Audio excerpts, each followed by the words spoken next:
Hello there, this is the Toaster here. I am with thetonester.com.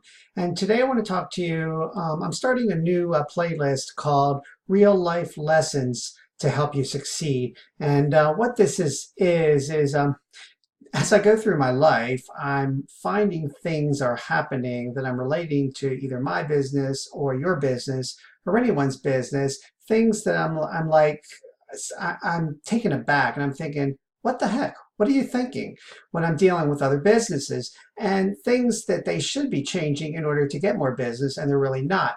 And a lot of the things that I've been seeing happen in real life are things that you've probably heard online and have been taught online to not do, but a lot of people don't know this. And even if you have been taught not to do it, sometimes you do it anyway. So I just want to give you some thoughts on that and tell you about today's life lesson.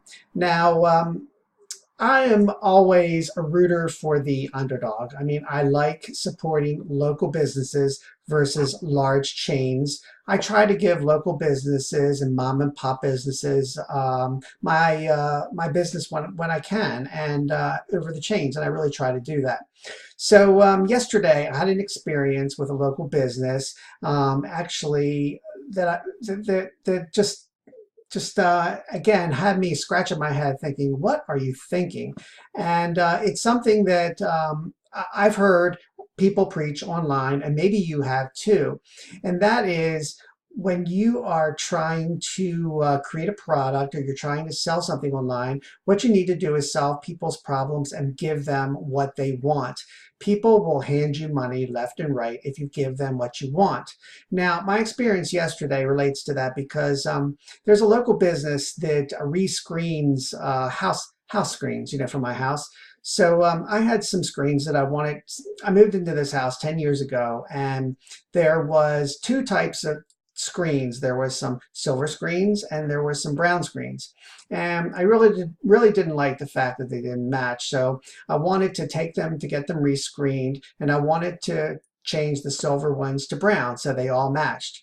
So there's a local place that rescreens the window screens. And so I took my silver screens over there to have them rescreened. Actually, it was me and my partner took them over there, and he talked to them explaining that we wanted them all to match, brown. The owner of the business said, that's fine. The only way I can do it is with fiberglass screens, and most of the common screens today are aluminum. Now I can get aluminum and charcoal gray, which will be very close.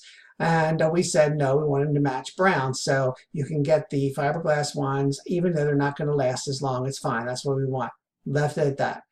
So that was about a few weeks ago. So yesterday we went to pick up the screens. He didn't have them all ready, so we picked up 4 of the 11 that we took over there, brought them back, compared them with the brown screens, and they don't match. They're silver. They're silver screens. I took my silver screens initially in to have them changed over to brown. There was really nothing wrong with them. I didn't have to get them rescreened. They weren't torn or ripped. I just wanted them to match. And I get them back. I get 4 of the 11 back, and they're silver. It's like, what's the deal? So I take them back over there, talk to him, and it turns out the brown ones that I requested in fiberglass, see, these window screens are made by Anderson Windows, and they have this little metal piece that holds the screen into place. And the fiberglass ones wouldn't work with that. So what they would have had to have done is done a cheaper alternative of this little black roping to hold the screen in the frame.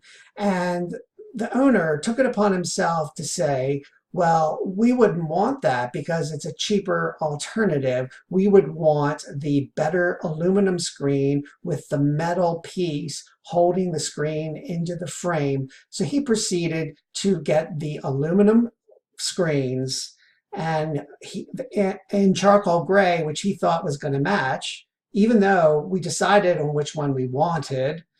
And he did 4 of them and was about to proceed on the 5th. And we said, stop, this is not what we wanted. Now, And then it proceeded to be, well, back and forth, a little bit of a disagreement, argument, who said what or whatever. We ended up paying a little bit for what he did, not the full amount. We took all our screens and left, and we'll never be back. We're never going back to that place. I've had screens rescreened for my house already and got brown ones the exact way we wanted. This guy seemed to think he knew what we wanted and decided to do that anyway. And as a consequence, he's lost my business for good. So the lesson in all this is, if you think you know what people want, you might not really understand or know what they want.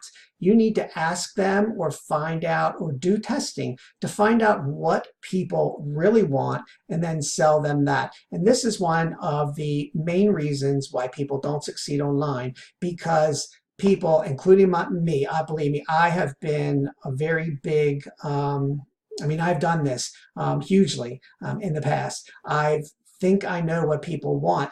People want to know how to create their own products. Let me show them how to do that. I created a product called Simple Product Profits. I launched that. It didn't do so well. Maybe people really don't want to know how to create their own products. Maybe they don't want to do that.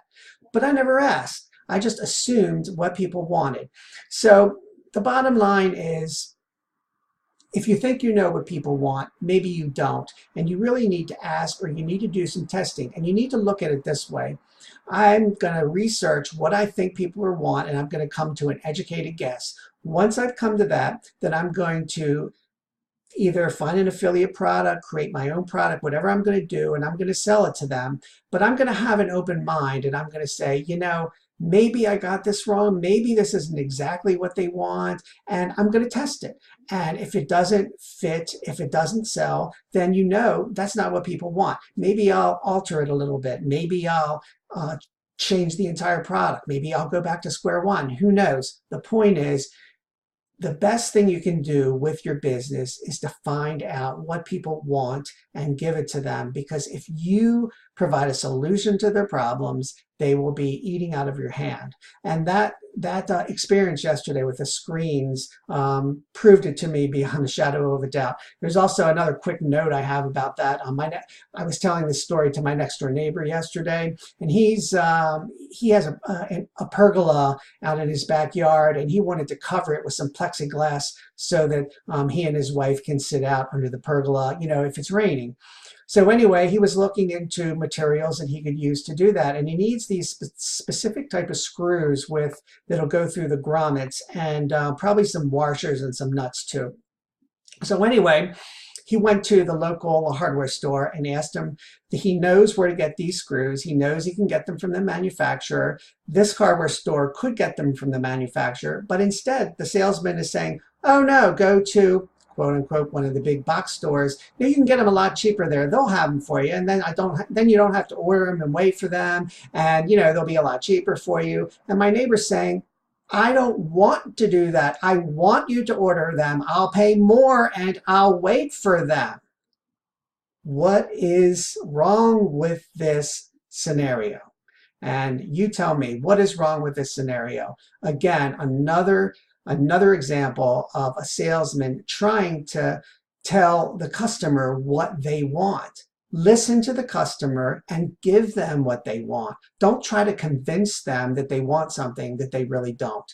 The easiest lesson I can give you in business, and I hope you take that to the bank and really use that in your own business. This is the Tonester signing off, and I hope you got something out of that, and I will see you in the next video. Hello, there's one other thing I wanted to add to this, and that is, if you want more real-life lessons, look for the playlist called Real Life Lessons to Help You Succeed. Almost every day I come across something that I have an ha-hah moment and say, I have to share this with my audience because it's just unbelievable. So by all means, look for the playlist, Real Life Lessons to Help You Succeed. And by all means, subscribe to my channel. I'd really appreciate it. And press the like button if you like this video. All right, that's it for now. See you in the next video. This is the Tonester signing off.